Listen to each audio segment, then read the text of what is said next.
우리들이 이제 설교에 대한 고민을 설교 세미나니까 와서 이제 그런 고민을 나누고 그런데 옛날에는 사실 이렇게 순회 전도자들을 통해서 말씀이 전해지고 그게 점점 좀 체계화되면서 이제 학교가 발전하고 학교에 의해서 복음을 전하는 사람들이 이렇게 만들어질 수 있다라는 게 이제 문화가 돼버렸잖아요. 역사 속에서 이제 더 많은 사람을 배출하는 데 있어서 뭐 그런 시스템이 공적인 인증을 받기 위해서 그래도 검증된 그런 기관에서 배우고 그런 사람들이 목사로 세워지는 게 이제 어쩌면 자연스러운 흐름일 수도 있지만 이 흐름 속에는 위험 요소가 내재되어 있는 거죠.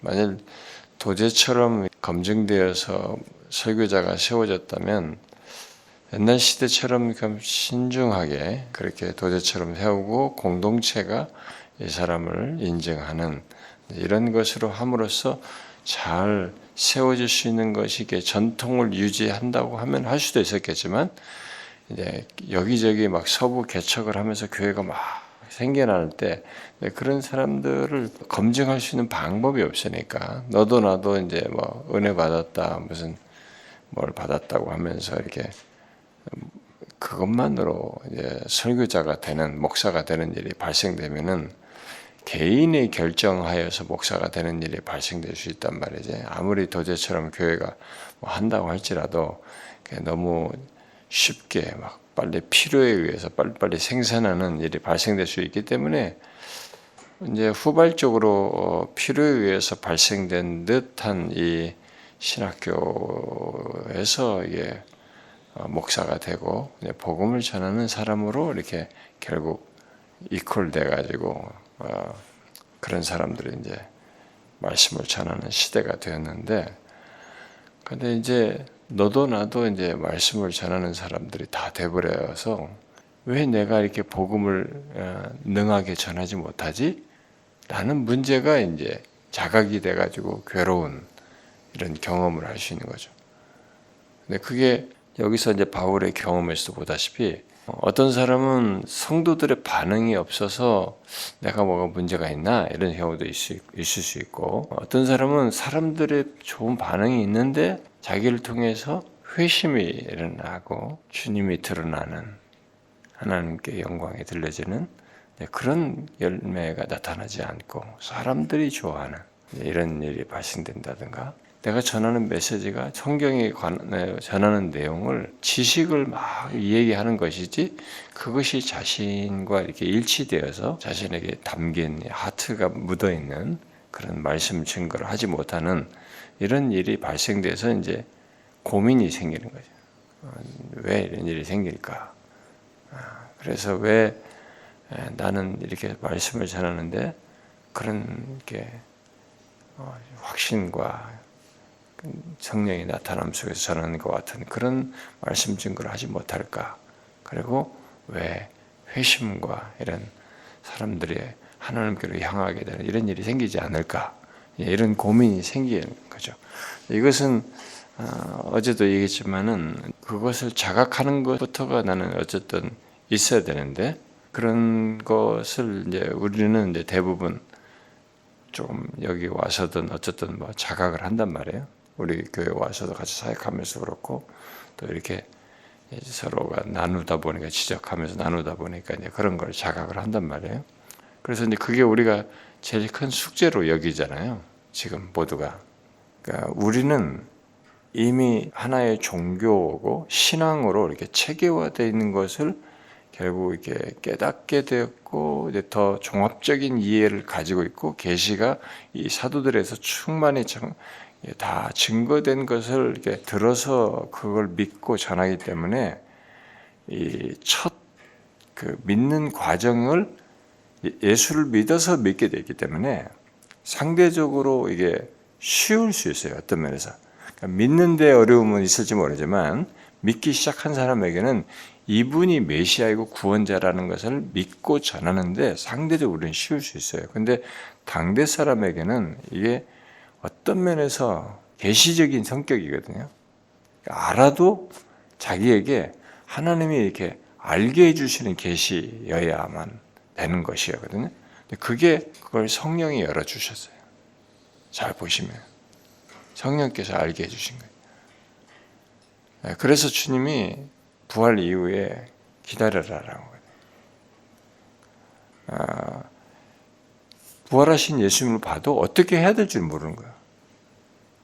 예수님이 부활하셨다 이렇게 한다 할지라도, 그리고 그때 당시 예수님께서 자기가 어땠다는 걸 말해 줬을 것인데, 구약을 풀어서 구약의 성경이 바로 나에 대해 증언한 거 이렇게 했어도 이런 것을 자기가 어떻게 증거를 하고 이걸 이분이 구원주다, 이분을 세상에 전파해야 된다라는 이 이해와 신앙이 아직 자기에서 자기 것으로 이렇게 자발적으로 힘있게 말하고자 하는 동력과 이런 필요와 이런 의식과 이런 것들이 자기에게 안 생겼을 것이기 때문에 주님이 기다리라고.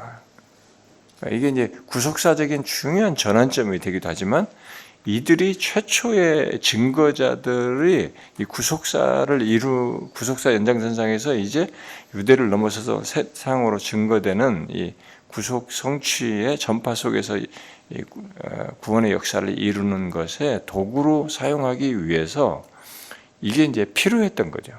그건 하나님의 계획 속에 있었던 거지만, 그러나 개인적으로 연결해서 생각해 보면 이 사람들에게 이 성령이 임함이 없었으면 개인적으로 야, 나는 이런 경험이 있다. 나도 그분을 3년 동안 따랐는데 나도 못 믿었다. 근데 그분이 진짜 부활하시더라. 나도 안 믿었는데. 이분이 세상의 구원주라고 우리가 메시아로 믿고 있다. 너도 믿어봐라. 이렇게밖에 안 되는 거예요. 개인적 그 테스트머니밖에 안 되는 거야. 개인적 간증밖에 안 되잖아요. 그러니까 그게 이제 숙제인 거예요. 기독교 역사는 복음을 개인적 간증으로 해서 지금까지 이렇게 되지 않았거든요. 딴 것까지 복음이 전파되지 않거든요. 복음은 개인적 간증을 넘어서서 이렇게 메시아의 선포란 말이에요. 선포 속에 그 로이존스가 이제 뭐 성령 세례를 얘기하면서 얘기를 하는 거지만, 그 사람은 성령 세례라는 단어를 쓰지만은 사실 이게 이제 성령의 나타남인데, 그 사람은 이제 데살로니가전서 1장 5절도 성령의 나타남과 큰 확신이 이것을 성령의 세례로 이제 연결해서 설교하고 그런단 말이에요. 그 사람이 말하는 성령 세례는 이제 성령의 부어주심이라고 생각하면 됩니다. 그 당시에 당신이 그렇게 영국을 생각하면서 그것을 부흥을 말하는 가운데 영국에 그런 부흥이 있어야 된다. 근데 그게 성령의 이런 부어주심이 있어야 된다라는 것 때문에 성령 세례라는 단어를 쓴 거거든요. 그랬기 때문에 이제 논쟁이 된 것인데, 그런 얘기를 하는 중에 이제 이 사람이 그 성령에 크게 임하여서 이렇게 성령에 사로잡혀서 성령의 감동에, 성령의 나타남 속에서 말씀을 전했을 때 역사가 일어난 그런 교회사적인 사례들을 이렇게 이 사람이 자주 많이 인용합니다. 그 사람이 워낙 그런 것에 대해서 안타까움이 있었어요. 그러니까 그런 걸 부흥에 대해서 역사적 자료들을 읽고, 영국 교회가 이런 역사적인 자료를 알 필요가 있다. 아주 리바이벌 컬렉션인가 하는 이런 조그만한 많은 1600년대 초기 막 각 지역에 있었던 부흥의 사건들, 이랬던 것들을 조그마한 사건들 이런 것들을 많이 콜렉트 해놨습니다. 이렇게 아주 깨알 같아요. 근데 거기 보면 이제 그런 에피소드 나오는데, 이 사람은 이제 그런 걸 자기가 자료로 이제 막 당대 뒤지면서 하면서 읽었던 사람이죠. 그러니까 이제 그런 것에 대한 이해가 있었던 거예요. 그래가지고 이 사람이 설교 중에 이제 그런 에피소드를 많이 인용을 하는데, 그 인용한 에피소드 중에 이제 그런 것이 있어요. 1740년대인가 스코틀랜드에서 리빙스톤 목사인가 그렇죠. 그 목사가 이제 설교를 하는데, 이게 자기가 이 말씀을 복음을 말하는 중에 집회에서 성령께서 이렇게 역사하신다라는 걸 본인이 이제 느낀 거죠. 자기가 여기서 설교를 조금 더 하고 싶다 한 거예요. 그렇게 말하면서 1시간을 더 했다는 거죠. 그러니까 자기가 메시지에 막 성령께서 자기를 역사하신 걸, 그런 감동을 막 크게 경험한 거죠. 그런 것 속에서 이렇게 설교를 1시간 정도 더 했어요. 그리고 그때 1시간 더 설교했는데 그 들은 사람들 중에 실제로 그 기록이에요.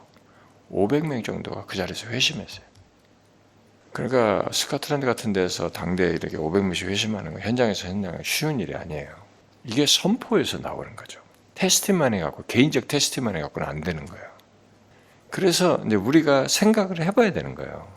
이 많은 사람들이 목사가 될 때 개인적인 막 감동받아서 주님을 헌신해야 돼가지고 이렇게 했는데 자기가 성경을 이해하고 이런 것을 뭐 이런 거 가지고 감동받은 것 가지고 그렇게 해서 그 열정을 가지고 복음을 전하면 될 것이다. 심지어 선교사로 나갈 때도 막 그렇게 해서 이방인들 복음을 전해야지 해가지고 해놓고는 가서 복음을 전한답시고 이게 하니까 회심보다는 이게 사람들을 이게 계몽하는 거죠. 기독교로 계몽하는 거예요. 배고프고 없는 사람들에게 학교를 지어주고 뭘 해주고 이렇게 해서 하는 이런 거죠. 근데 사실상 진정한 이런 기독교 역사는 이 오순절의 이런 경험, 성령의 부어짐 속에서 이들이 성령에 힘입어서 복음을 선포할 때 사람들이 변화되는 것을 경험해야 되거든. 그래서 선교 역사가 일어나야 되거든. 회심하면서 나타나는 역사가 있어야 되거든. 이런 것들이 점점 사라진 거예요. 역사 속. 지금도 개인적인 그 테스티머니 수준에서 가는 거 하려다 보니까 그런 일이 발생되는 거예요. 그러니까 지금 이제 우리들은 개인적 고민을 하는 거 어떤 면에서 이게 이제 회중 앞에 설교를 하다가 이게 왜 안 되나라는 문제에 우리가 봉착한 거예요. 많은 사람들이. 그 문제가 뭔지를 이제 우리가 이제 여기서 캐치를 하는 거예요. 역사적으로도 보고도 실제 사람 속에 나타날 때 머리로 이제 알고 있는 지식이 뭐 성령님께서 하셔야 되고 성령이 도와주셔야 이게 아니라 생각을 해봐야 되는 거예요.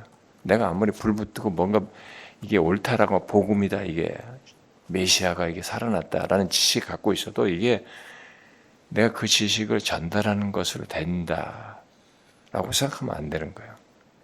그 주님이 기다리라는 거예요. 그 성령이 부어주시잖아요. 그러고 나서 오순절 설교를 하는 거 아니에요. 우리가 첫날 읽었던 사도행전 3장 설교를 하는 거 아닙니까? 계속 그 설교를 하는 거예요. 거기서 3,000명이 회개하는 거예요. 리빙스턴이 500명이라고 해요. 당시에 3,000명이 회개하는 거예요. 그러니까 자신에게도 성령이 나타남 속에서 했죠. 이 사람들에게서 그 똑같이 내게 나타난 성령께서 이들에게 나타나는 거죠. 선포적인 것 속에서 역사가 일어나는 거예요. 그때 자기가 알고 있었던 이 메시아가 개인적 수준을 넘어서는 거예요. 이 세상이 구약에서부터 쭉 이렇게 성취돼 이렇게 하나님께서 보내시고 세상을 구원할 그분이신 거예요. 주와 그리스도가 되셨다. 이 세상의 구원주이신 거죠. 모두가 들어야 주이신 거죠. 복음이 달라진 거죠. 선할 복음이 달라진 거죠. 힘과 이것이 달라진 거예요. 그래서 이제 생각해 봐야 되는 거예요. 전하는 복음과 나 사이 갭을 어떻게 이게 메꿔질까? 이 제자들에게도 성령께서 그 갭을 사실상 메꾼 거예요. 자기 것으로 충만하게 확신하여서 전하게 하신 겁니다. 그래서 바울이 데살로니가에서도 내가 너희들에게 말로만 한 것이 아니었다. 성령의 능력과 큰 확신과 이 나타남들 여기서 똑같이 얘기한 거예요. 내 말과 전도하며 설득력 있는 지혜의 말이 아니었다. 내가 말을 잘해가지고 된 거야 사실은요. 그래서 고린도 사람들은 바울에 대해서 불평했잖아요. 말이 좀 어눌하고 말이 좀 서툴다 이 사람. 고린도 사람들이 비아냥된 것은 이 사람들은 당대의 말의 지혜에 익숙한 사람이거든요. 수사하게 익숙했단 말이에요. 상대적으로 보니까 바울은 이게 좀 아닌 거예요, 말로. 근데 진짜 자기가 말에 내 전담이 설득력 있는 말이 아니었다. 이게. 거기에 다만 성령이 나타나심과 능력을 했다. 근데 이게 이제 우리가 정답으로 알 수 있어요. 아, 그렇구나. 성령의 능력과 나타남으로 이게 말씀을 전하는 것이 내가 알고 있고 주님이 지금 부활하셨다라는 걸 알고 있는 것이 이게 나를 통해서 성령께서 주신 감동과 담대함과 확신 속에 전하는 것 속에서 이런 역사가 일어나는 것이구나. 라는 이 지식을 여러분들이 이제 우리들이 가질 수 있는데 그게 이 사람들이 오순절 성령 강림 이전과 이후를 한번 생각해 보면 알아요. 그래서 베드로가 여기서 이런 설교를 했잖아요. 자기가 당사자가 경험한 사람이잖아요. 성령이 나타남 속에서 설교를 했잖아요. 근데 이 사람이 그 흥미있는 얘기를 하거든요. 베드로서에 보면은, 베드로전서 1장에 보면은 10절부터 읽어볼게요. 근데 12절에 그 표현을 우리가 좀 주목할 필요가 있는데, 이 구원에 대하여는 너희에게 임할 은혜를 예언하던 선지자들, 그러니까 지금 1세기 흩어진 사람들이 구원을 받았잖아요. 그 구원에 대해서 그게 이제 너희들에게 임할 은혜였던 거죠. 이방인들에게. 근데 은혜를 다 예언했다는 거죠. 선지자들이. 근데 그걸 너희들이 이제 선지자들이 그걸 뭐 연구하고 부지런히 살펴서 이제 알고자 했던 것이었던 거죠. 살펴서 자기 속에 계신 그리스도의 영이, 이제 성령이죠. 성령이 그 받으실 고난과 후에 받으실 영광을 미리 증언하여 누구를 또는 어떠한 때를 지시하시는지 상고하니라. 선지자들이 그랬던 거죠. 그런데 이 섬긴 바가 자기를 위한 것이 아니고 너희를 위한 것임이 계시로 알게 되었으니, 선지자들은 자기 때가 아니었던 거죠.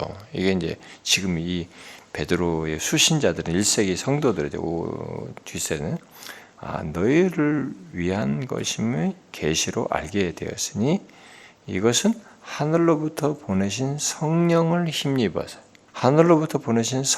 힘입어서 복음을 전하는 자들로 이제 너에게 알린 거죠. 선지자들이 그렇게 했던 것이 결국 어떻게 알려졌느냐? 복음 전하는 자들 통해서 알려졌어요. 근데 이 복음 전하는 자들이 어떻게 알렸냐? 하늘로부터 보내신 성령을 힘입어서. 오순절 성령 강림 이후에 복음 전하는 자들 있잖아요. 근데 이분을 어떻게 전했느냐? 하늘로부터 보내신 성령을 힘입어서 전했어요. 자기도 그랬던 겁니다. 성령을 힘입어서 복음 전했던 거예요. 그래서 1세기 자기들로부터 복음 전하는 자들을 뭘로 규정을 하냐면은 성령을 힘입어서 복음 전하는 자들로 말을 하고 있는 거예요. 거기서 이게 역사가 있었던 거지. 그랬을 때 성령을 힘입어서 복음을 전할 때 이 복음이 온전했던 겁니다. 찬란했던 거예요. 생기가 있었던 거예요. 이 온전했던 거죠. 온전했던 거지. 그래가지고 오순절 때 보면 우리가 첫날 내가 얘기했던 것처럼 아니 이 무식쟁이가 이 어부잖아 사실 어떤 면에서. 그리고 뭐 성경을 알아봤자 그 서기관들처럼 이렇게 면밀하게 이렇게 성경을 연구하지 않고 보편적으로 메시아가 온다는 당대의 풍문들, 당신들이 가지고 있던 보편적인 그런 가치 정도로 전통적으로 배웠던 이 정도이지 사실 이렇게까지 디테일하게 알지는 못했을 거란 말이에요. 그런데 다윗의 이 얘기에서 그분이 부활에 대해서 얘기가 죽지 않고 썩지 않을 이런 얘기를 했던 문구가 예수 그리스도에 대해서 말했다고까지 연결해가면서 요엘서 이런 걸 다 연결해가지고 이렇게 해석을 해가면서 이 예수 그리스도 부활하신 것으로 설명할 수 있는 일 어떻게 가능합니까? 성령을 힘입어요. 하늘로부터 임하신. 이것은 리빙스톤 얘기나 이런 얘기를 하면서 로준스가 성령 세례로 얘기한 단어와 매치가 되는 겁니다. 그런 회심의 역사고 이 부흥의 역사든 그 사람은 부흥으로 얘기하는데 이렇게 교회 속에서 회심과 놀라운 역사가 일어났던 것을 다 이 사람은 성령의 부어주심과 연관해서 주장을 하면서 설교했던 겁니다. 그런 역사가 있어야 된다. 그러면서 그가 이제 했던 경험 세계 중에 뭔 얘기하냐면은 자기가 의사에서 목사가 되기로 하잖아요. 결정하잖아요. 그러면서 그 당대를 그 시대에 대해서 이 사람이 눈이 좀 열리는 그런 마음을 갖게 되는데 그 복음을 전할 필요를 느끼는 그런 필요를 가지고 이 사람이 눈이 열려서 이게 전환을 갖게 되고 이제 그 길로 들어서게 되는데 그래가지고 이제 웨일즈로 가서 런던에서 그 호도경 밑에서 이제 왕실 그 의사협회 거기에 회원으로 있었던 호도경 밑에서 이제 다시 총망받는 의사로서 있었던 사람인데 이 사람이 이제 그 웨일즈 총구석으로 이제 사실 사역을 하러 가잖아요. 그만두고. 사실 근데 그 우리로서는 이제 히스토리로 알지만은 그 사람의 그 증언 같은 걸 이렇게 종합해서 보면은 이 사람이 이렇게 하나님의 아들이 이 땅에 오셔서 이렇게 구원주로 오신 이 메시아의 이 복음이 이 깊고도 부유한 이 복음에 내재된 너무 무한한 진리들, 이 세상이 놀랄 이 경이와 엄청난 이것이 이렇게 세상이 모른 채 이렇게 있을 수 있는가? 나는 이 문제가 이 사람에게 충격으로 왔어요. 그래서 이 사람의 용어가 그래, 표현이 그래. 복음에 내재된 경이 이런 단어를 쓴 것 같아요. 복음에 내재된 이런 경이를 말하고 싶은 거예요. 그래가지고 사실 서툴잖아요. 신학을 안 했잖아. 제대로 양육을 받은 게 아니잖아요. 그런데 그런 것을 가지고 이제 책을 읽고 성경을 연구하고 앞선 사람들 글들을 읽고 막 이렇게 사역을 시작하게 되는데, 이안 머레이는 전기에서 이제 부흥이 났다고 하거든. 그 아브라본이라고 좀 조그만, 사실 크지는 많지 않은 마을인데 거기서 이제 설교를 하는 거죠. 우리나라에 번역된 중에는 뭐 복음 설교인가 하는, 그게 이제 초기 설교입니다. 옛날 설교예요. 복음 설교인가 하는 단어로 CS에서 나왔을 것입니다. 그게 이제 초기 설교예요. 굉장히 주도 면밀합니다. 설교가 꼼꼼해요. 그런 설교는. 그런데 이 사람이 그 회중 앞에서 이제 얼마 안 되지 않은 사람들이 설교를 하기 시작하는데 사람들이 이제 몰려오기 시작하는 거예요. 자기들이 변화가 돼. 그래서 에피소드가 많아요. 거기는 이제 이 약사나 가게나 보통 이게 어두우면은 다 클로즈하거든요. 얘네들은 보통 5시나 6시면 클로징 타임이에요. 거의 다 가게 문 닫아버려요. 근데 이 약국의 약사가 막 빨리 문 닫고 싶은 거야. 5분 먼저 몇 분 막 이러는 일이 발생. 그런 것이 걸려요. 법적으로 이게 딱 지켜야지. 이렇게 특히 약국 같은 데 이런 거 그의 집회를 가려고 빨리 서둘러서. 그러니까 그런 역사가 일어나는 거예요. 그러니까 선포 속에서 일어나는 거예요. 그러니까 자기도 그때 성령께서 자기를 통해서 역사하시는 걸 경험한 거예요. 그래서 이제 그런 것을 영국 사회를 보면서 1859년 오구붕이라는 것을 100주년 기념해 가지고 1959년도에 붕이란 우리 책으로 번역된 설교를 시리즈로 한 것입니다. 그러니까 당신도 그걸 경험한 거죠. 성령의 메시지와 자기 사이가 이게 이 갭을 누가 메꿔야지 하고 내가 지식으로 한 게 아니고 이게 진짜 처음 1세기부터 복음 자체이신 예수 그리스도를 목격한 제자들부터가 이게 안 됐던 겁니다. 여기서부터 그 필요가 있었어요. 그래서 여기 베드로전서가 그냥 성령을 힘입으라고 해야 되는데 하늘로부터 오신 성령을 힘입으라는 말을 쓴 거예요. 베드로가. 이유가 있는 겁니다. 성령이 메꾸시요. 그러면 우리가 이 지식을 여러분들이 지금 우리들의 설교자로서 이런 고민을 어디에 이게 해야 되냐? 나는 이제 두 가지가 이제 여기서 같이 연결해서 하고, 이제 하우는 더 어저께 좀 말한 것 정도로 여러분들이 이 연결을 생각하면 좋을 것 같은데, 두 가지는 먼저 이 사도들도 예수 그리스도가 메시아다라는 걸 머릿속에 지식이 있어도 이게 이제 주는 그리스도 살아계신 하나님의 아들입니다. 고백을 하잖아요. 야, 이게 하나님이 너에게 알게 한 것이다 이렇게 하는데 고백을 하는데, 이 복음이 세상에 진짜 놀랄 필요로 하는 모든 사람이 들어야 할 복음이다라고 하는 로준스의 표현으로 말하면 내재된 경의를 진짜 본인이 알아야 돼요. 그게 은혜에 힘입어서 은혜로 복음의 경이로움을 자기가 알아야 돼요. 자기도 물론 이 과정에서도 성령께서 역사하셔야 되는데 그걸 본인이 알아야 돼요. 복음에 대한 이해가 깊어야 된다고 저는 봐요. 성령께서 깊게 하시려고 하는 것도 이게 있겠지만 무슨 복음을 전하지 효과를 보고 사람들이 많이 이렇게 그렇게 하지 말고 자기에게 복음은 진짜 복음이 되어야 되는 거죠. 나에게 먼저 복음이 되어야 되는 거예요. 그게 나는 선명해야 된다. 그리고 이 복음이 나를 통해서 생기 있게 전할 수 있는 이렇게 능력 있게 전하는 복음과 나 사이의 갭이 발견되지 않는 그런 힘 있게 전하는 게 하는 실제적인 장본인이죠. 그걸 가능하게 하시는 능하게 하시는 성령을 힘입어야 되는 거예요. 근데 여러분 데살로니가 전서에서 2장에서도 그거잖아요. 사도 바울이 내가 복음을 전했다. 너희들에게 복음을 전했다고 할 때 어떻게 복음을 전했다고 얘기했어요? 2장 2절에서 그랬잖아요. 고난을 당하고 고난과 능력을 당하였으나 우리 하나님을 힘입어 많은 싸움 중에 하나님의 복음을 너에게 전했다. 여기에는 여러 가지로 생각할 수 있어요. 이 하나님의 힘입어가 여기도. 근데 이 모든 고난 중에 막 싸움, 갈등을 불러일으키는 모든 것 속에 하나님을 의지하는 것이 내포되어 있겠죠. 근데 이 더 포괄적으로 하나님을 의지하는 것으로 설명할 수 있을 것입니다. 근데 하나님을 의지한다고 할 때 우리가 그 의지하는 것이 신앙의 행위로도 할 수 있겠고, 성령을 도우심을 구하는 것일 수도 있겠고, 의지하는 것의 가장 구체적인 방편 중에 태도 중에 하나가 뭐냐면 또 기도일 수도 있어요. 기도를 하는 것일 수도 있고 이렇게 하는 것인데, 결국 이 하나님을 힘입는 것에 대한 이 복음을 전하는 당사자의 실제적인 그 도움을 주시는 당사자로 내 안에서 역사하시는 일은 성령이시다고. 이 베드로서에서 말한 하나님의 힘입어와 똑같은 거예요.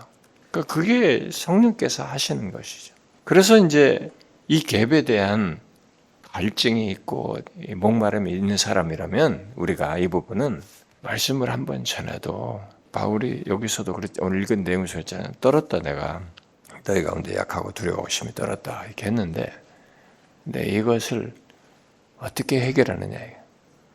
사람을 보면은 이 환경에서 이걸 감당하려고 하면, 또 이걸 부딪혀서 하려고 하면 약하고 떨죠. 사실은요.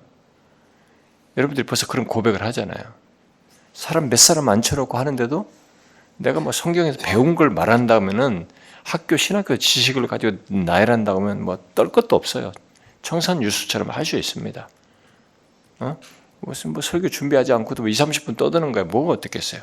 한 구절 읽고 어떤 한 패러그래프 읽고 나서 거기서 말하는 내용을 하면서 이것저것 얘기하는 게 뭐가 문제가 있어요. 그런데 나를 통해서 이 진짜 복음을 모르는 사람들이잖아요. 오히려 무시하는 사람이잖아요.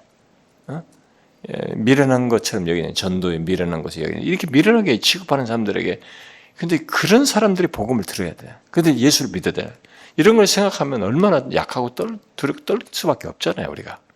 그리고 이 사람은 그렇다 치더라도, 처음 복음을 전하는 대상을 놓고 그런다 하더라도, 그게 아니라 우리처럼 이제 회중 앞에서 몇백 명이든 몇 명이든 이 사람들 앞에서 이들이 복음을 듣고 변화될 걸 생각하면은, 진정한 역사가 일어날 걸 생각하면은 나는 너무 무기력하다. 내가 설교 지금 몇 번 했고 심지어 몇 년 했다. 근데 그런 일이 일어나지 않는다. 그러면 그들 앞에서 사람 몇 사람이라도 그 사람 앞에 있는 나는 너무 무기력하기 짝이 없는 거예요. 약하죠. 내가 심지어 뭐 좋은 대학을 나오고 공부를 잘하고 뭐 유학을 갔다 왔다고 해도 그게 다 해소되는 게 아니거든. 유명 대학을 나오고 무슨 뭐 유학을 갔다 온다고 해서 설교를 잘하고 사람들이 그들을 통해서 회심하는 건 아니단 말이에요. 그거 자체로. 아니잖아요. 근데 바울이 그 약하고 떨었는데 거기서 뭐가 있었냐. 성령의 나타남과 능력이 있어서 고린도 사람들이 이렇게 변화된 거예요. 그래서 이 뒤은 6절 이하도 이 사람이 계속 얘기하잖아요. 성령의 능력으로, 하나님의 성령으로 된 걸 보이셨다. 이 성령은 모든 것, 하나님의 깊은 것까지 통달한다. 뭐 이런 얘기하면서 성령의 역사로 쭉 얘기잖아요. 고린도에서도. 자기가 그걸 경험한 거죠. 그래서 이제 우리가 이 문제를 이제 생각해 봐야 되는 거예요. 우리도 하려면 지금 여러분들의 고백처럼 약하고 떤 거잖아. 근데 그것마저 없으면은 자기가 그게 이제 그런 것에 대한 자각이 안 생기면 이제 이 절망이죠. 어떤 면에서. 왜 내가 이렇게 성경을 열심히 해가지고 설교를 하는데 사람들이 변화되지 않지? 라는 어떤 면에서 이 안타까움과 절망이 경험되지 않으면 그 다음 여기서 답을 못 얻을 수 있어요. 근데 예수님은 미리 이들이 다시 물고기 잡으러 가고 이렇게 하고 자기를 만났음에도 불구하고 부활해도 이거 어떻게 해야 될지 모르는 이들에게 예수님 편에서 대답을 제시한 거죠. 기다려라. 성령이 오실 때 그때까지 너희들 기다려라. 이렇게 한 거죠. 그러니까 우리는 이 절망을 가지고 왜 이 기다리라고 제자들에게 말한 것 같아? 이 성령께서 나에게 내가 알고 있는 성령, 성령은 항상 우리 안에 내재하신다. 우리 안에 거하시고 나를 항상 계신다. 이런 정도가 아니라 내가 이 사역을 하는 데 있어서 한 번의 메시지라도 복음을 전하는데도 이 복음이 이들에게 진짜 복음이 되고 기쁜 소식이 되고 이들에게 마음에 변화가 되고 임팩트가 있게 영혼을 움직이고 파장을 일으키고 말이야. 주님께로 향하게 되는 이 인격을 움직이는 거잖아요. 그것도 무슨 뭐 세상의 관심거리로 이렇게 끌어주는 게 아니라 뭐 맛있는 걸 얘기하는 거야. 좋은 영화 얘기하고 어디 나이스한 곳을 얘기해 주는 게 아니라 이 사람 본성적으로 죄 속에 있고 하나님께 관심이 없는 사람이 지금 나를 통해서 설교를 듣더니만 하나님께로 향하고 하나님께 부복하여서 어찌할꼬 내가 어떻게 하면 좋아요라고 이런 반응이 있어요. 그 누가 하냐 이게 누가 내 달변을 할 수 있냐 이게 지혜의 말로 할 수 있느냐 이거예요. 소피아로 할 수 있어요 이게? 안 되네.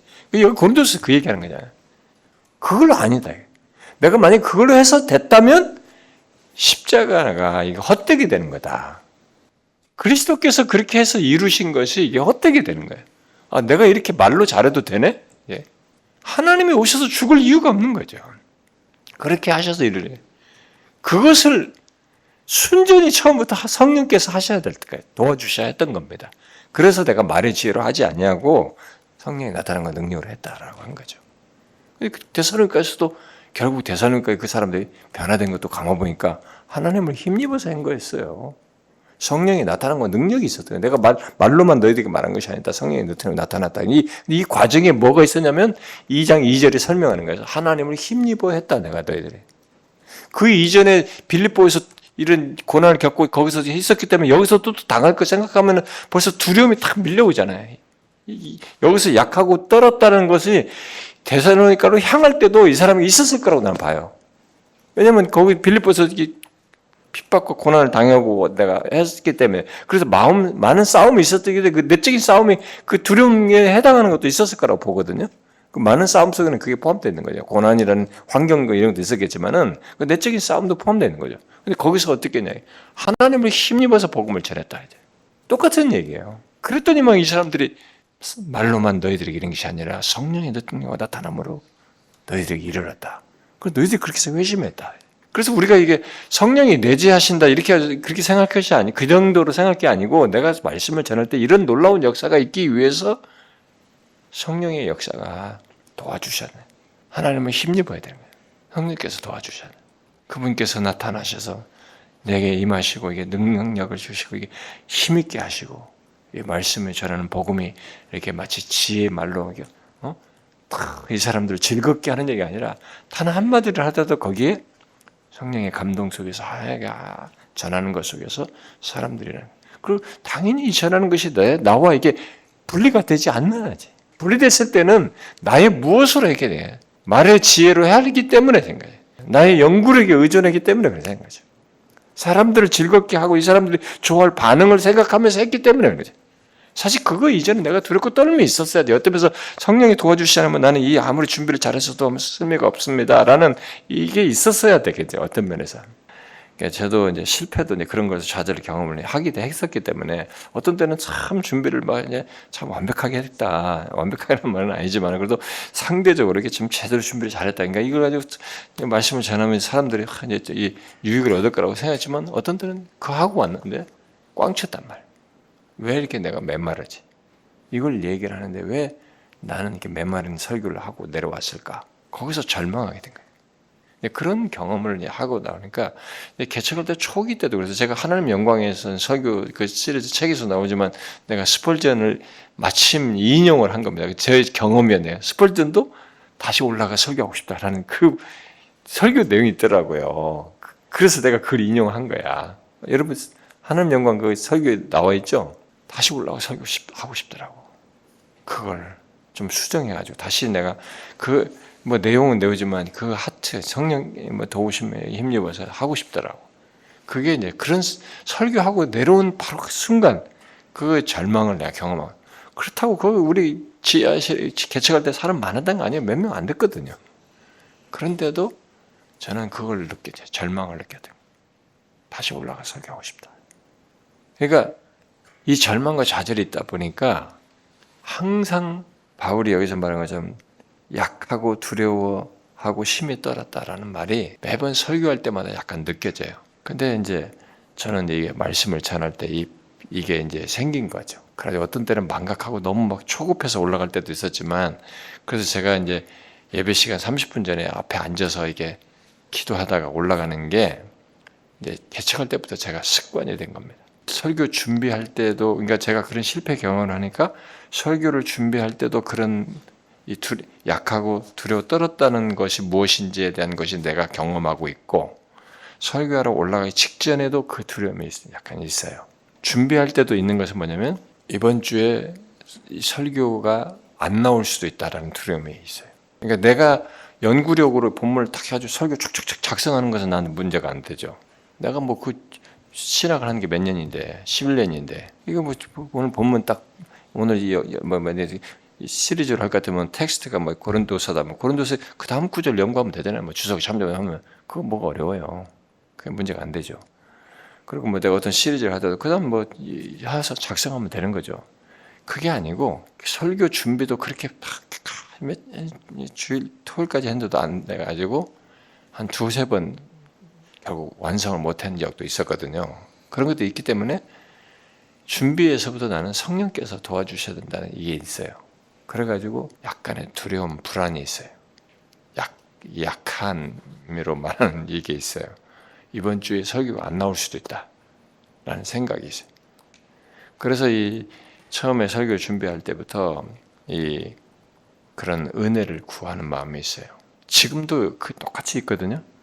안 나올 수도 있으니까 우리 아내가 제가 그 말을 그런 것을 고민하고 말을 하기 때문에 우리 아내는 그걸 잘 압니다.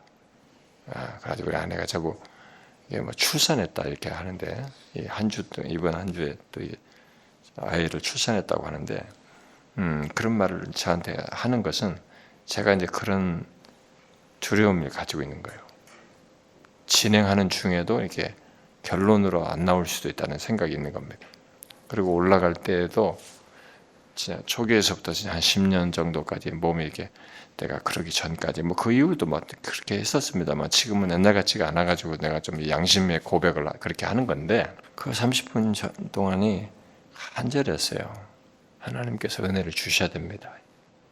그러니까 이 원고를 이렇게 하나님 앞에 펼치듯이 이게 그림을 그려지는 거예요. 기도할 때 원고를 이렇게 하나님 앞에 내어놓는 것 같은 그 그림이 자연스럽게 그려져. 이렇게 너무 준비를 했는데 너무 볼품없는 거예요.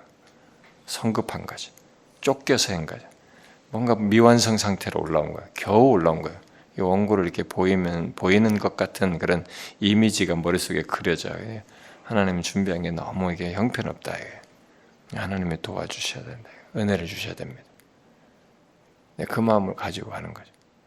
거기서 내가 하나 도움을 얻는 것은 뭐냐면 내가 막 힘을 쓰고 뭐 이게 막 그게 아니고 최소한 막 그런 막 내가 막 힘있게 막 소리치면서 설교했던 초기에 막 진짜 막 엄청났어요. 네, 진짜 창자가 아플 정도 소리쳤으니까 막 소리치면서 이렇게 막 하기도 하고 그렇기도 하고 그랬지만 나중에는 그 소리치지 않고 설교를 할 때도 이제 나에게 생겨난 거 뭐냐면 이 메시지가 분명히 나와 분리가 안 돼 있어요. 전달되는 것. 그런 것을 경험하게 돼. 주님 주신 메시지고 이걸 통해서 나에게 확신을 가지고 담대하게 전하는 이런 것이 이제 대부분에서 경험됐던 것 같아요. 그게 사실은 내 능력으로 되는 건 아니었다. 성령께서 하시는 것이다. 성령께서 은혜를 주셔야 되는 것이다. 그걸 의지했던 겁니다. 그러면은 이제 질문할 수도 있겠죠. 이렇게 하나님을 힘입어 내가 너희들에게 복음을 전했다라고 한 것처럼 우리가 이렇게 하나님을 힘입고 의지하는 것, 이렇게 기도하면서 나아가 항상 준비에서부터 성령을 의지하고 또 이렇게 막상 올라갈 때도 성령을 의지하면서 말씀을 전하는 이런 것이 우리에게 좀 있어야 된다라는 것이 이제 하나의 방법적인 하우에 해당하는 뭐 그런 것이 되겠죠. 그런 기도라고 한다든가. 근데 이제 기도라고 하는 것을 그러면 기도라는 행위를 하면 된다 이게 아니고 신앙 행위를 내가 얘기하는 겁니다. 신앙 행위. 한 주 동안 너희를 말씀을 준비할 때부터 그게 성령의 감동에 의지하고 주님을 의지하는 그런 신앙 행위죠. 그것의 연장선상에서 기도하는 거죠. 도와주셔야 되고 은혜를 주시기를 구하는 것이죠. 그런 신앙 행위로서 기도를 하고 내가 왜 신앙 행위라고 얘기냐면 그러면 기도를 하면 되겠군요. 기도를 하면 성령을 은혜를 입어가지고 이렇게 좀 그런 것에 극복된 설교를 할 수 있겠군요. 이렇게 행위로 자꾸 생각할까봐 얘기하는 거예요. 그건 아니거든요. 그러면 신앙의 행위라고 하면은 그런 주님을 의지하면서 말씀을 준비하고 이렇게 사역하게 되면은 말씀을 전하는 그때만을 위한 시간이 되지가 않아요. 이 말씀 준비해서 전하는 게. 이게 사실 일주일의 삶이 통째로 다 연결돼 있어요. 삶이 연결돼 있어요. 삶에서도 하나님을 의식하지 않을 수가 없고 삶 속에서 내가 문제가 있고 온전치 못하고 죄된 것이 있으면 이게 덮어놓고 올라가기 전에 기도 한번 하고 주님 도와주세요 하고 하면 된다라고 할 수가 없는 거예요. 이걸 빨리 해결해야 돼. 죄를 회개한다든가 관계에 어려움이 있으면 그걸 해결한다든가 이걸 해결하면서 가야 돼. 그게 수반될 때 자유함이 있는 거예요. 삶이 수반이 안 되면 메시지에 힘이 없다는 말이 그래서 나오는 얘기입니다. 그래서 여러분들이 이제 자기가 그런 고민이 있다, 이 갭을 느낀다. 그러면 다른 비법 없어요. 사도들도 하늘로부터 오신 성령을 힘입어서 복음을 전하는 자로 자기들을 말하고 있습니다. 성령을 힘입어서 복음을 전하는 자예요. 우리는. 이걸 잊지 말아야 돼. 이 규정된 표현이 사도 베드로가 선지자들부터 했던 것을 마침내 우리들이 하게 됐는데 이 예수 그리스도 메시아를 전하게 됐다라고 하면서 말할 때 자기들의 표현이 하늘로부터 오신 성령을 힘입어서 복음을 전하는 자예요. 복음을 전하는 자는 하나님을 힘입어서 복음을 전하는 자여야 한다는 것이 최초부터 1세기부터 말해준 겁니다. 근데 오늘날 목사들이 이걸 잊어버리고 있는 거예요. 연구력으로 하는 거예요. 지식으로 하는 거예요. 스킬을 배우는 거예요. 이게 이 내러티브 설교가 어떻고 뭐 어떻고 설교가 어떻고 이런 설교 방법론을 가지고 스킬을 배우는 거예요. 아무리 스킬 잘 배워도 소용없어요. 목사들이 이게 어렵다니까 요즘 내러티브 설교 이런 것이 이게 이제 현대인의 가장 좋은 설교다라고 하니까 그거 배우려고 그런 것을 요즘 젊은 목사들이 거기에 교수들도 그게 이제 최대한 대안이다. 강의 설교의 대안이다. 이렇게 하네. 강의 설교는 뭔가 본문을 하는데 이게 전달이 안 된다. 자연스럽지. 여기는 자연스럽지. 여기는 좀 너무 권위적이고 기존 틀인데 이 사람들은 가운도 없지. 여기는 로이 존스의 가운을 딱 보여주는 거예요. 강대상에.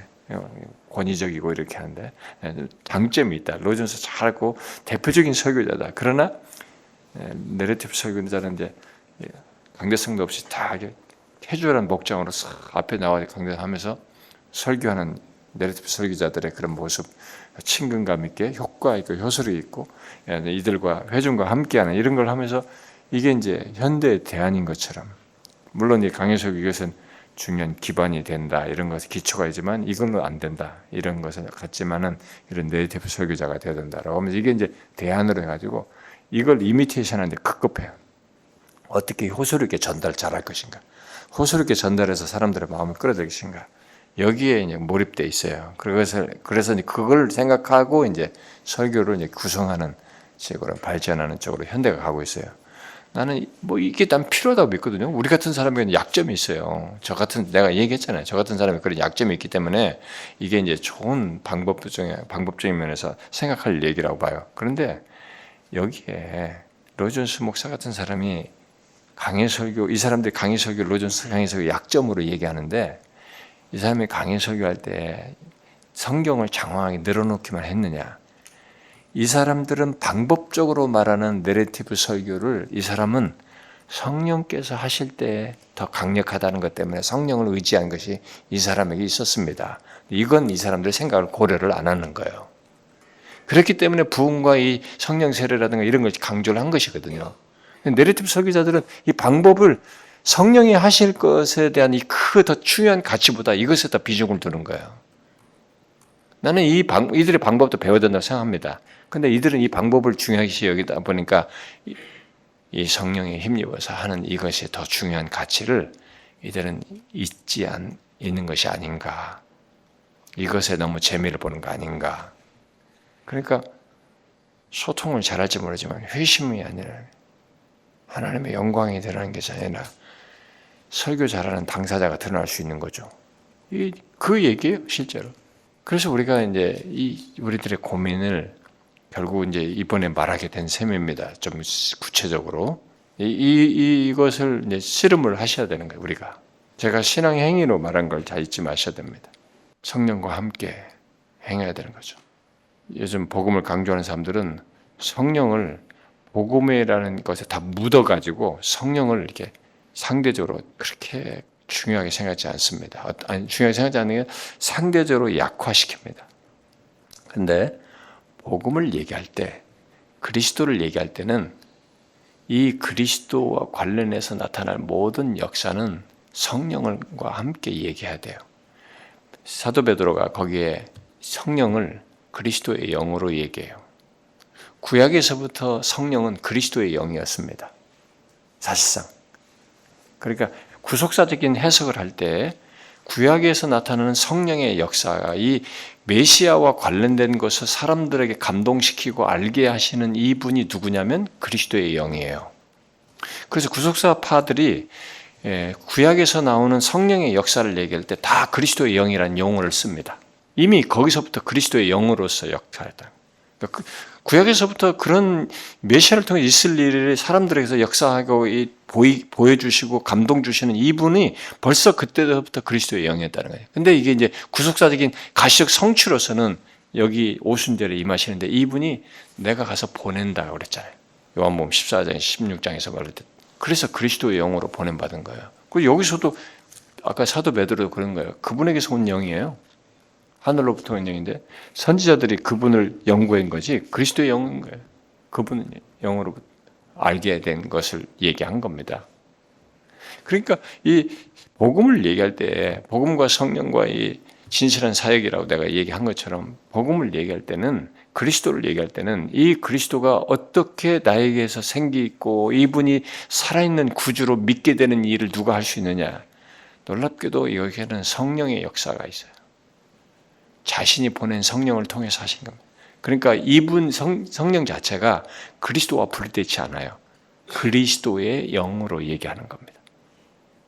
그래서 그리스도와 구분되는 것처럼 얘기하면서 복음을 얘기하면 성령을 얘기하면 이게 마치 그리스도를 얘기하지 않고 분리된 마치 이쪽으로 치우친 것처럼 얘기하는데 오순절파들이 그렇게 만들었죠. 그런 개념이 아니에요. 오히려 성령은 그리스도의 영으로서 하신 겁니다. 복음을 찬란하게 드러내시는 분이에요. 그리스도를 드러내신 분이시거든. 그분이 아니면은 오순절처럼 복음이 이렇게 온전하게, 찬란하게, 힘있게, 담대하게 증거되지 않았어요. 거기서부터 시작된 겁니다. 그래서 이게 중요한 사실 연결해서. 우리가 복음에 대한 이해가 풍성하고 깊어지는 것에서 성령께서 도와주셔야 되겠고 그것을 힘있게 전하는 데서도 성령의 역사를 힘입어야 되겠고 이 간구가 있어야 되는 거죠. 근데 문제는 여러분들이 이제 이런 얘기를 저한테 어느 정도 대충 이제 우리들의 고민, 약하고 두려워 떠는데 것에 해당하는 답답함, 안타까움 이것에 대해서 어떻다는 것을 바울이 경험적으로 말했고 사도 베드로가 이미 역사 속에서 했던 것을 말한 것을 제가 얘기를 했습니다. 우리는 이제 정답을 알게 됐습니다. 문제는 뭐냐면 이 정답이 실천적으로 내게 갔는데 일회성이나 몇 번의적으로 끝날 수도 있어요. 지속적으로 안 가질 수도 있습니다. 그리고 실천적으로 이걸 안 가질 수 있어요. 우리가 안 가질 수도 있습니다. 그러면은 여러분들이 이제 성령께서 이렇게 주시는 은혜 속에서 말씀을 전하는 것이 무엇인지를 경험하지 못하게 되는 한 번, 두 번 이제 그런 것이 있는 것 같다라고 느낄지 모르지만 그것을 경험하지 못하게 되는 이런 일들을 여러분들에게 반복적으로 경험할 수도 있어요. 그리고 두려워 떠는 것도 없어질 수 있어요. 그러니까 제가 아까 신앙 행위로 말한 것을 잘 기억하셔야 됩니다. 성령에 힘입어서 하는 이것을 신앙의 행위로 말한 걸 기억하셔야 가지고 그것을 여러분들 우리가 일상에서 갖고자 해야 됩니다. 기도해야 되는 거죠. 진짜 기도도 필요한 거죠. 계속적으로. 하나님은 그 순전한 우리들의 그런 간구와 필요를 들어주실 겁니다.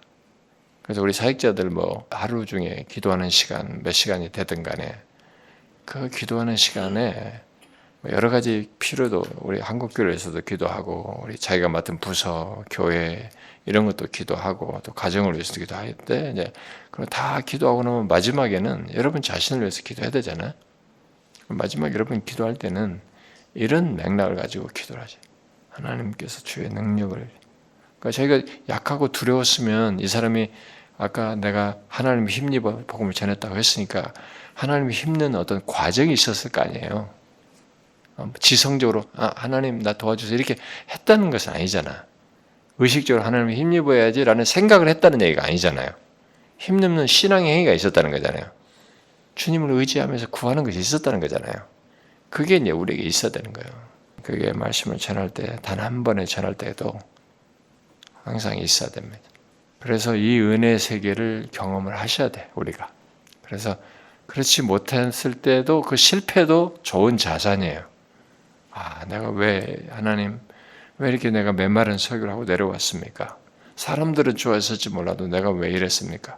왜 내가 이렇게 급급하고 내용 전달이 급급했지? 왜 이렇게 내 안에 이 감동과 자유로움과 이 메시지와 나 사이에 이렇게 분리되지 않고 이렇게 힘있게 전하지 못하는 이런 경험을 내가 왜 했습니까? 뭐 이런 게 있어야 되겠죠. 주의 영께서 도와주셔야 됩니다. 그러니까 이런 부분을 여러분들이 이제 알고 구할 수 있으면 좋을 것 같아요. 오늘 이런 얘기를 여러분들이 알게 됐으면 여기 있는 사람 정도는 공감대가 생겼잖아요. 우리 사역자들은 이런 공감대를 가지고 자기 개인적으로도 기도하지만 그렇게 해서 내 부서 안에서 나의 사역 속에서 나의 말씀 증거 속에서 내 부서 안에서 우리 공동체 안에서 이런 성령이 임하시는 큰 역사가 성령의 큰 그 능력과 나타남이 내 자신에게도 있지만 전하는 우리들에게 나타나고 아이들에게 나타나고 우리 공동체에 나타나는 이 그림이 막 소망이 되잖아요. 로이 존스가 그 그림을 그린 겁니다. 그 소망이 생긴 거예요. 그래가지고 59년도에 부흥 시리즈를 설교한 겁니다. 영국 교회에 있기를 바랬던 거예요. 열망이 있었던 거죠. 그런데 어떤 현상이 생겼느냐? 5구 부흥 이후에 이들에게 어떤 역사가 있다는 건 그게 사람들에 대한 막 부흥에 대한 열망이 생기고 기도하고 이런 일이 생기기도 하고 막 그랬다고 해요. 그런데 역사적 평가는 다른 것은 난 잘 모르겠고 제일 놀라운 평가는 뭐냐면요. 로이 존스의 부흥 설교 때문에 그 현장에서 들었던 사람들 그리고 그게 연결된 목사들과 선교사들 그리고 그 이후에 그 책이 나와가지고 책을 읽었던 사람들이 눈이 다 열렸어요. 부흥에 대한 눈이. 그래가지고 세계 각처에서 굉장히 많은 사람들이 로이 존스 목사의 부흥 설교 때문에 뒤집어졌습니다. 사우스 아프리카, 캐나다, 호주, 영어권, 심지어 인도네시아, 한국에도 정구도 목사도 그랬지만 한국에도 굉장히 많은 사람들이 이것에 변화됐습니다. 그 사람은 당대 자기 목회 현장에서 못 본 일을 하나님께서 그 사람 설교를 통해서 하셨어요. 나는 앞으로도 할 거라고 생각해. 그 읽으면 불이 붙어요. 마음에 불이 붙어. 이상하게. 그러니까 하나님이 하십니다. 진짜. 내가 그렇게 성령에 사로잡혀서 하게 되면 나로 끝나지 않아요. 내가 목양하는 사람 앞에서 이 역사가 일어나는 거지. 한 영혼이라도 바뀌는 역사가 있는 거예요.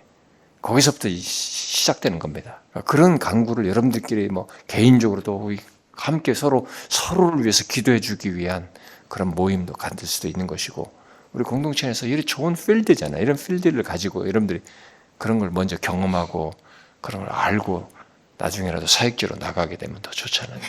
그런 설교자가 되어서 나가는 것이 좋잖아요. 그렇게 될 수 있으면 좋을 것 같아요.